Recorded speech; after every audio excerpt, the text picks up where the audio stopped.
Oh, sorry. Okay, ladies and gentlemen, welcome to the Brooklyn Tea Party meeting for our October meeting. We're just waiting on our guest speaker. Right now, he's stuck in the half marathon. Half full, whatever, it's full of crap anyway. They're holding us up with these little fun little bike tours and this tour and Tour de France or Tour de whatever the hell. And they are just screwing up our city. Hey, why not? Let's block up the highways. Let's do our half marathons. Let's create a sidewalk that comes out into the middle of the street. You ever see those on the end, right? I know you bike, but I'm gonna go around the bike, 5,000 bike lanes everywhere. I know you like them. But anyway, 5,000 bike lanes everywhere. Let's create a pedestrian mall, shall we? Let's block off half of Manhattan and let's have a wonderful stroll in the street and all that. You can't drive in this city. Everywhere you go, there's a camera light. Everywhere you go, there's this light. They're trying to give you a ticket. It's absolutely ridiculous. Oh, it's for the children. For the children. Right? Remember, it's for the children. Well, what's not for the children is Proposition 1 on our ballots. Remember, on Election Day, vote no on Proposition 1. And all the propositions, they all suck. But Proposition 1, it says it's for like equal rights amendment and all that. It sounds great, but it really isn't about equal rights. It's about getting rid of parental rights at the end of the day. Read into it, people. We had our guest speaker speak about it on our last meeting, for those watching it right now on YouTube. So our last meeting, you could look at the presentation of Linda Harrison, who had a nice speech about why not to vote for Proposition 1. Please do your research. Remember, an informed voter is the best voter, but an uninformed voter is the one that is very dangerous. Because you might have good intentions when you go vote, but then when you realize, oh my stars, and we drag out the 1890s fainting couch because your corset's too tight and you can't breathe, and you're like, oh my God, why did this happen? That happened because you voted for it. That happened because you didn't even vote at all. You got to go out there and vote. And remember, bank the vote on Election Day. Early voting in New York is October 26th.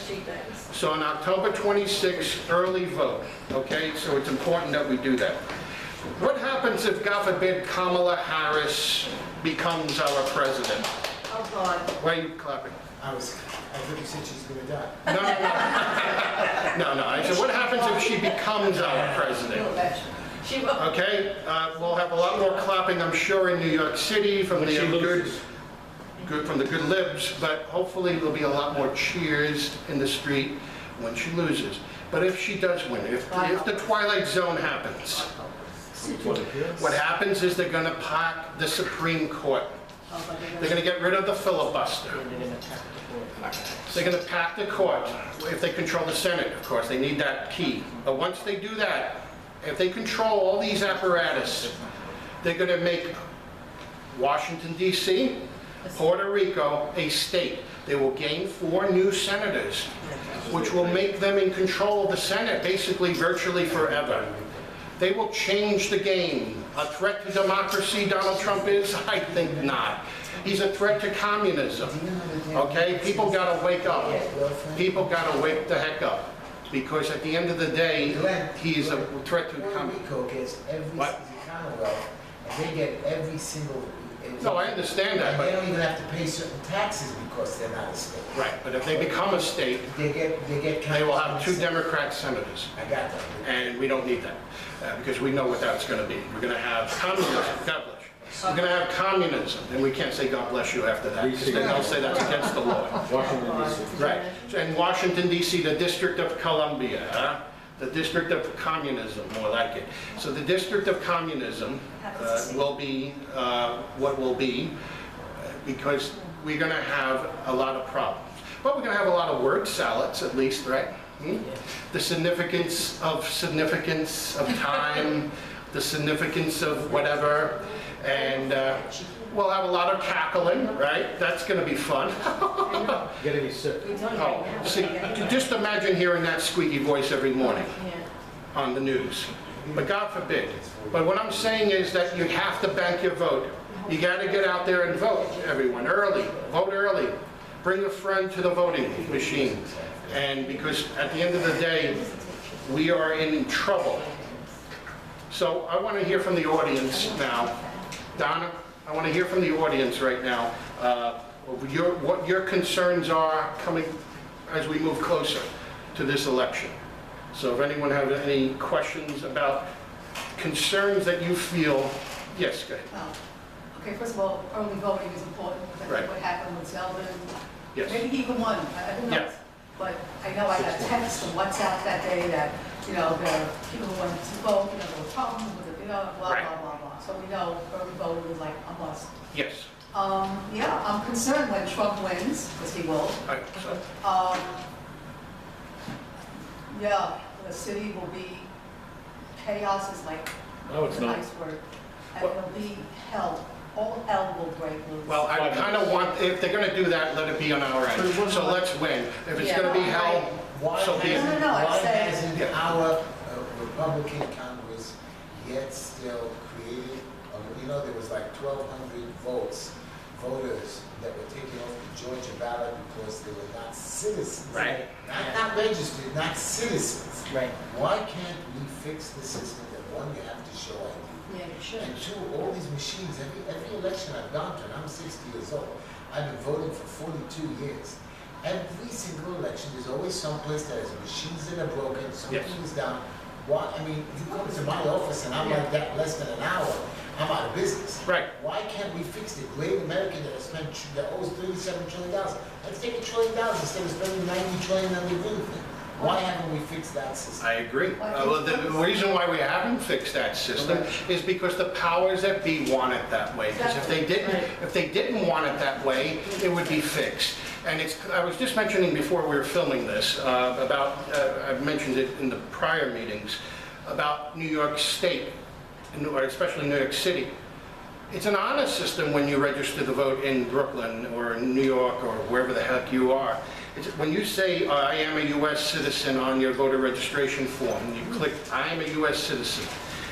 They do not, okay, You have to put your social security. yeah, if you don't, that's the next thing I was going to say. If you don't put in that little area for verification, your driver's license number, DMV number, or your last 4 digits of your social security number, and I think there's one other verification which I don't remember offhand, if you leave that blank, the next time when you actually go to vote, they require you to have an ID with you.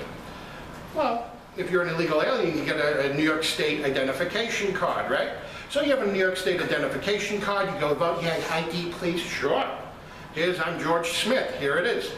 Okay, and they probably look at your signature or whatever, because I think some of these cards have your autograph on it. Oh, whatever, they just want to verify you're George Smith. Oh, George Smith, okay, you could vote.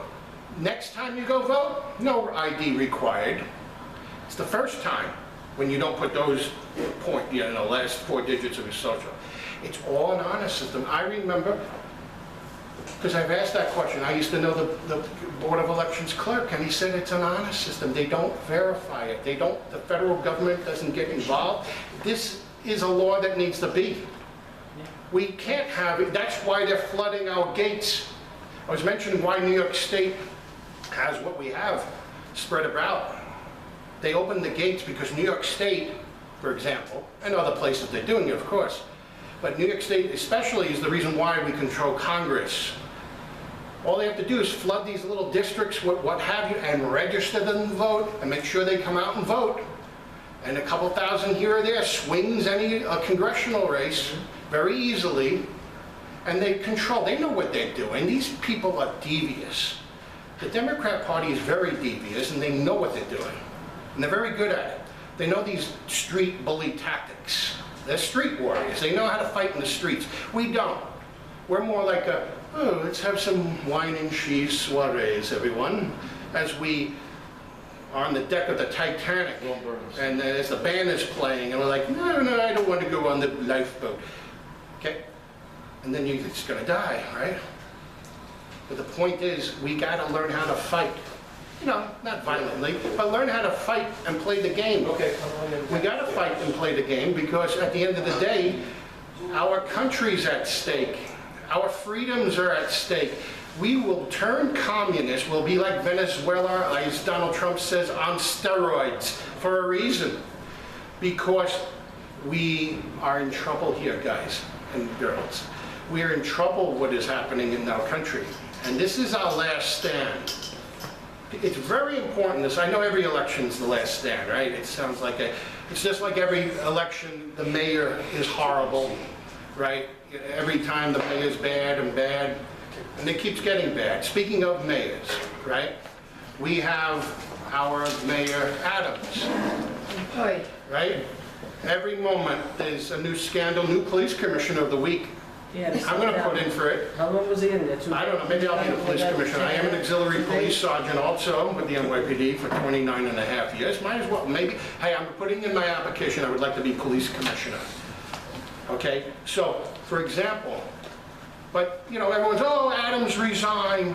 Resign, Adams. You know what I say about that? Mayor Adams, stay right where you are. Don't resign. Not that I like you. Not that I'm going to be voting for you in the next election. It's because I know who will take over. And who is that, ladies and gentlemen? The public advocate, right? And who's the public advocate? Jumaane Williams, my friend, right? I was in student government with Jumaane Williams. Jumaane, hello, if you're watching this. Jumaane, remember Jumaane, when I wrote an op-ed, I might as well make it official. I'll dig this op-ed up. It's in my house somewhere. Okay, Jumaane, remember when I wrote an op-ed that says they all look alike? That's what was said by USL, that was the party in student government. USL Representative Jumaane Williams, when speaking to fellow USL member Kirsten Foy, when speaking about PhD, that's the other party, Speaker Elon Kornblum, what was he saying? All Jews look alike? Because that's what he was saying. And that's what I observed and wrote an op-ed about in the school newspaper. I believe it was the Excelsior at the time, probably 1997 or so. The point is, Jumaane, we all know if you become mayor, oh, you seem like a nice guy. I'm not saying you're probably not a nice person. All I'm saying is that you'll be terrible for New York City. You're socialist. You're a defund the police type. We don't need that in New York City. So Mayor Adams, despite all your pitfalls and corruption, like your Jimmy J.J. Walker from Dynamite, wrong mayor. That's the one from Good Times. But I'm talking about Jimmy Walker. That was the most corrupt mayor in New York City history. But I think you actually beat him. I think Mayor Adams now has more police commissioners than Jimmy Walker in a 4-year term. So you just beat him on that one. But you also beat him on other corruptions for all these members resigning. But the point is, we want you to stay right where you are. Don't leave, because we're going to have a communist as our mayor. Even though he gets to stay there for 90 days, he'll have the platform and become springboard to run for mayor for the special election that would happen, and then he would be your next mayor. You think it's bad now, it's going to be bad with him. So every mayor, it seems like they're getting worse, right? You have Bill de Blasio, you think, well, who could take the cake on that one? Well, Adams did, and then Adams, you think, who could take the cake on that one? Well, that's going to be Jumaane Williams. So let's not make that happen. So everyone, keep it quiet. Don't say Adams resigned. Just, not yet. And Yes. AOC supports him. Of course AOC supports him. That's all we need to know. AOC supports Jumaane Williams. She's the first one that came out, actually, when the scandals were starting to break. She's the first one, oh, you should resign. I was like, what are you talking about? No one even knew the scandal that came out yet. She already knew because she's in Washington and they're all in bed with each other, literally and figuratively.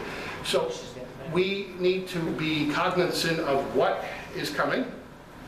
And that is why it's imperative we have people like you in the audience to make sure you vote no on Proposition number 1. You wanted to speak about something about Proposition 1? Well, I'm just here to listen so far. Okay. But He's a friend of mine. Actually, saw me in school on Friday, he made it very clear with me how strongly he felt about this, and Yeah. fortunately didn't know about the last meeting that happened. Yeah, and we had a guest speaker But he's last a very good speaker, you might want to hear him speak. Well, that's what I'm saying, if you would like to Come on, speak, say a you're few more than words. welcome to come on up and Come speak. on up. Come on up, just introduce yourself to our audience, Careful, and slide just watch the camera, we're filming, there we go. All right, thank you. Just introduce yourself to us. So I'm Naftali Schwartz. I guess I have a background in science, and I also have a casual acquaintance with a lot of issues about health from many years of reading about it and conversing with a lot of experts about it. And I've come to appreciate what the authorities have been trying to do to us over the past couple of years, especially goaded on by the pharmaceutical companies in order to deny health, really, to citizens of America and New York. And Proposition 1 is like the nail in the coffin. And so I have been politically active a little bit in the past. Again, politically active, not because I have time for it, but because circumstances demand it. I know many of you don't have time to be here, but do it anyway. Thank you. And I understand that Moms for Liberty is doing a phone campaign, and I hope people know about that so they can reach out to them. If you don't know about it, you can go to votenoNY.com and find out about it.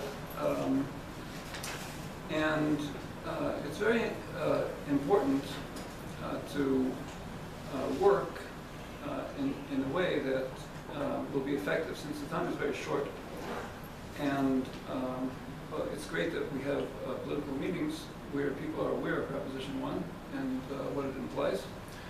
But a lot of people don't know about these meetings, and don't go to these meetings, and they don't know about these political newspapers that explain the issue in great detail. And so to reach them, it's going to be necessary to find the people who can understand the tragedy that's awaiting for us, the gravity of the situation, and those people who may have the means to get the word out in a bigger way. There should be ads in papers, there should be ads on websites, there should be a lot of things that I understand as of yet are not. Because this is a bipartisan issue, it doesn't matter who you're planning to vote for. What does matter is that our New York Constitution is sacrosanct, and it must remain sacrosanct. And anybody who tries to touch it needs to be removed from office. Liz Kruger and her friend Rebecca, these people don't care about New Yorkers. They try to deceive New Yorkers, and they need to suffer for it. So in the meantime, we need to find the people who are capable of putting out the word and focus on making them understand what a critical, what a grave issue this is, and let's get the word out. Because this is not like Trump-Harris debate, which people debate and they debate and they debate. This is something which is not debatable. Our Constitution is not debatable. So it's not hard to get someone on board. It's not hard to approach someone who has the means to make a difference, to make a splash, and to get him to do something, or her. Could you tell us what, in this particular proposal for ballot proposal number 1, in your opinion, or what you know of, what effect will this be doing to the public? What exactly is the issue that people that are hearing you right now need to know what is Good question. going to happen. So, for those who haven't understood the gravity of the situation,